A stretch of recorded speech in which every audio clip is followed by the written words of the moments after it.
In life, we always make mistakes, especially as us addicts. We fall short every day. I don't even know if I'm doing the right thing. I still second guess myself. I still make mistakes. I still get angry. I still snap. I still judge people. I still act self righteous. I still condemn people. Um, it's not easy, but I'm definitely not where I used to be when I walked into the rooms. And we need to know that things will never be perfect. I strive to be a perfect human being.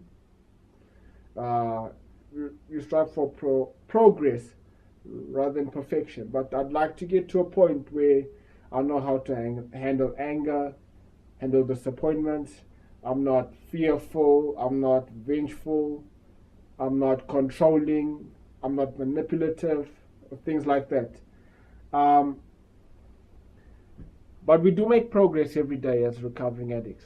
And as long as we don't give up, as long as we continue doing step work, as long as we continue going to meetings, as long as we continue praying to God, as long as we continue trying and we don't give up, you don't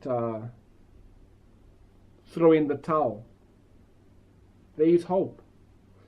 Uh, we may wonder how we're supposed to be feeling, but this is step 7, page 67, on moving on. We may be wondering how we're supposed to be feeling. We've asked the God of our understanding to remove our shortcomings. We've faithfully practiced principles of our program to the best of our ability, but we may still find ourselves acting out before we've had a chance to think and always struggle with our defects. Like I said, I do.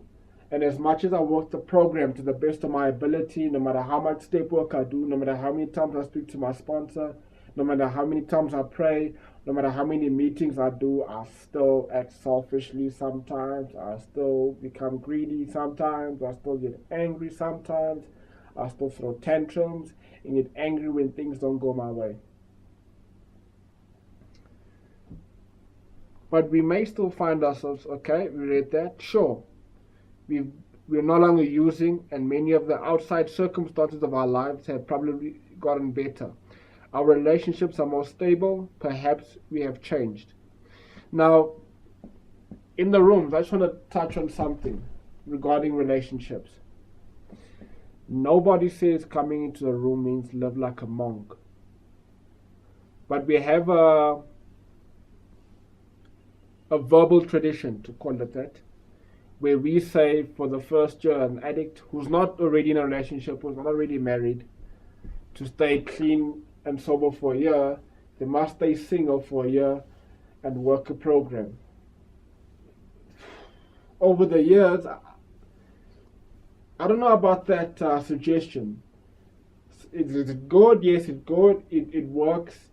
Yes, it's good for the recovering addict. But I believe people need relationships. So coming into the room doesn't mean become a monk or become a nun. I think we need to find a way to have balance. But if, you need to do your step work first, you need to have your sponsor. I think in the beginning, to form a good foundation for a life, it might be a good suggestion for you to be single for a while until you have everything under control. And just be aware of people that do what we call 13 stepping. That's when a member takes advantage, emotional, sexual, or financial, or emotional, of another member. So just be careful that someone in the rooms for long doesn't 13 step you, doesn't take emotional advantage of you or sexual advantage of you. But if someone happens to fall in love with you and you fall in love with them, who am I to say that you two cannot date or be in a relationship? Or if you meet someone you love and they happen to be a good person and they're not in active addiction, I'm not the Dayan, the judge of the rooms. But be careful, just tread on a very thin line. I've had bad experiences, and I've seen a lot of people have bad experiences, and usually when these relationships in the rooms don't work out, the one party tends to leave the room and never comes back and starts speaking bad about the rooms, or sometimes they both relapse, or sometimes these things, 90% of the time, it doesn't end well. But we've had successes where people met in the rooms and they were clean and they lived, they got married, they have kids together. There is success stories like that. So I cannot give a suggestion or an opinion, but majority of the times these things tend to end badly. But if you meet someone not in the rooms, in a religious organization or at work or anything like that, who am I? But let's leave it there. So we have become better people. In time, we'll find that God has worked in our lives. We may even be startled by the level of maturity and spirituality we've demonstrated in handling a situation that in years past would have had us acting very unspiritually. And that's, for me, like I said, I'm not one for quarrels and backbiting and politics and all these rumors. And I would rather leave a place than to fight and, bulldoze my way through life. But yet, I've made a lot of mistakes in the rooms. I've tried to, I've been called the NA Nazi, the Hitler of the rooms, and because there was a time where, I had the most. I don't have a lot of clean time. I'm only 6 years clean, but there was a lot of newcomers in the rooms, and they were making very fatal mistakes that were detrimental to the meeting as a whole, to the rooms, and to themselves. And I thought that I should try correct it or fix the situation before something bad happened, and that was not appreciated. So I have made mistakes like that, and they were coming from a good heart.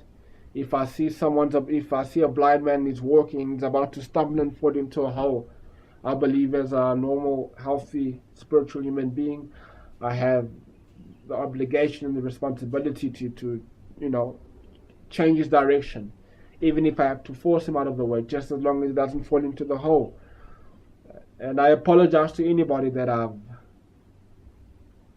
treated badly, or to any rooms that have caused animosity or things like that. One day we'll realize that some of the ways we used to act have become as alien as the spiritual principles were when we first started practicing them. But I've grown over time, and I've become a better person, and I've learned how to handle situations better, and I'm more spiritual now. And I'm a man that loves the truth. I'm a man that loves uprightness. I'm a man that loves integrity. I want to be more devoted to God. I want to love God more. I want to become more spiritual. I want to help people. I want to be of service to mankind. I want to bring people back into the rooms, into recovery, help others find recovery, and just fight the drug epidemic. And I don't do it perfectly sometimes, but I try my best. And had you asked me when I walked into the rooms that this is what I would aspire to do, or this is who I'd want to be one day, it would never even cross my mind. So it's right when they say, we'll start acting in so spiritual ways that when we walked into the room, these ways were very alien to us. After such a revelation, we may begin thinking about the person we were when we first came into NA and how little we resemble that person now. And yeah, that's true about me. I resemble a little of the person that I was when I walked into the rooms, of the person I was when I was new into the rooms. And I hope that I continue to grow. I hope that I become more spiritual. I hope that I continue to work the program. I just pray to God every day that I don't relapse, I don't go back to my old ways. And I hope that God gives me the strength to continue in recovery and helps me to work the program to the best of my ability. And I wish everybody a clean and sober and happy life. And I hope more people find the rooms. And I hope that more people find recovery. And I hope that the rooms stay open. And I hope that that God continues to work in my life. And may He continue to work in your life as well.